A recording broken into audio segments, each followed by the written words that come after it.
Salut à tous, c'est Adrien. Aujourd'hui, on est le mardi 14 janvier 2020 et ça rime. Vous voyez, je suis heureux. Pourquoi? Eh bien parce que, qu'est-ce qui nous dit que Calculate Linux ne serait pas la distribution gaming de l'année? Oui, oui. Alors là, vous allez vous dire, ah, comment c'est possible? Dis donc, il est un peu enthousiaste. Eh ben, pourquoi pas? Vous voyez ici, j'ai un noyau 546 sur ma machine et est disponible le noyau 5.4.11. Alors, il n'y a rien d'extraordinaire dans le noyau 5.4.11. D'ailleurs, ce noyau, il est sorti le 12 janvier 2020. Il est sorti il y a quelques jours, il y a 2 jours, au moment où j'enregistre cette vidéo. Elle n'a strictement rien d'extraordinaire, cette version. Cependant, chez Calculate Linux, dans cette version-là du noyau, il y a eu un patch qui a été ajouté pour les gamers. Alors, vous savez, hein, ici, si on fait un petit EX Calculate Source, ok, vous voyez, le noyau 5.4.11 est dispo. Vous faites quoi? Vous ajoutez syskernel Calculate Source dans package.keywords, vous faites votre mise à jour et automatiquement le noyau qui est en test ici vous sera proposé dans la mise à jour. Vous redémarrez sur ce noyau et vous allez voir les performances de vos jeux vidéo partir dans des hauteurs et des choses extraordinaires. Pourquoi? Eh bien parce que dans ce noyau, à partir de cette version sur le noyau de Calculate Linux, eh bien on a ce patch qui a été ajouté, donc le patch fsync. Donc ce sont des instructions ici, donc ça concerne les jeux avec Proton. Proton, vous le savez, c'est basé sur Wine, ça permet d'émuler des programmes Windows sous Linux, et Proton, eh bien, Valve a ajouté quelques couches supplémentaires, quelques correctifs et quelques améliorations pour que ça fonctionne beaucoup mieux sur les jeux. Et donc, si on va ici jeter un petit coup d'œil sur l'annoncement, donc il y a eu plein de nouveautés ici dans ce Proton 4.11 et donc vous pourrez lire tout ça. On voit ici au niveau des images par seconde, hein, des FPS, que pour le jeu ici Shadow of the Tomb Raider, on passe de 65 à 72 FPS. Alors il faudrait voir qu'est-ce qu'ils ont testé avec tout ça. Et en fait, eh bien, Valve a proposé ici d'ajouter ce patch dans le noyau Linux. Donc ce patch qui va permettre d'améliorer aussi des performances, c'est-à-dire qu'en plus d'avoir le logiciel qui va mieux, il y a des instructions dans le noyau qui sont ajoutées pour que ça fonctionne mieux. Donc ici vous voyez le patch proposé par Valve. Eh bien ce patch-là a été ajouté dans la version 5.4.11 du noyau de Calculate Linux, comme nous a dit l'autre sur Mastodon.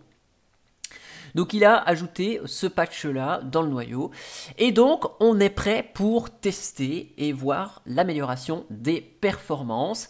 Et donc forcément qui dit annoncement, enfin annonce sur du gaming sur Linux, dit que mon ami Kenopir, petite dédicace, eh bien s'est jeté dans la mare et il a testé ça à 1h du matin, quel dingue, et il nous a dit que Steam avec Proton fonctionnait de mieux en mieux sur Calculate Linux. Alors, vous le savez, je joue quand même régulièrement. Alors, souvent, les jeux sont natifs, hein, ça va être Euro Truck Simulator 2, Counter-Strike, Left 4 Dead 2, j'ai joué un temps à War Thunder. Tout ça, c'est du natif sous Linux, mais sachez que j'ai quelques jeux sur Proton. Donc je vais tester ça avec le Proton 4.11, notamment, comment il s'appelle, Pinball Arcade, hein, qui est un jeu exclusivement sous Windows. Et puis j'utilise aussi des jeux qui sont en dehors de Steam, mais grâce à Proton, notamment World of Warcraft. Et donc on va essayer de tester et de voir si les performances sont meilleures avec cette version 4.11 de Proton plus ce noyau. Donc je vais essayer de faire un test assez prochainement.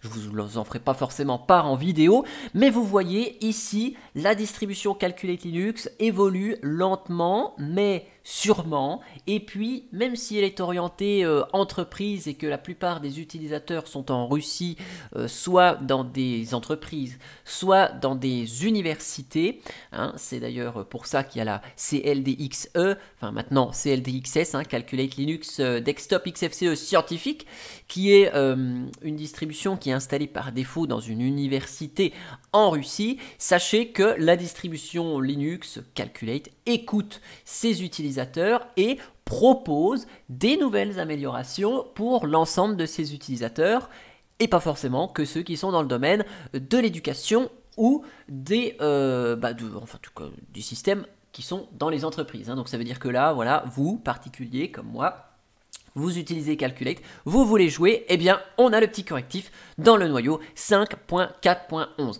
Donc je vous remonte rapidement hein, comment faire ici. Vous voyez, Calculate source. Ici, on copie ça. Vous voyez ici le noyau 5.4.11, il n'est pas disponible à la mise à jour.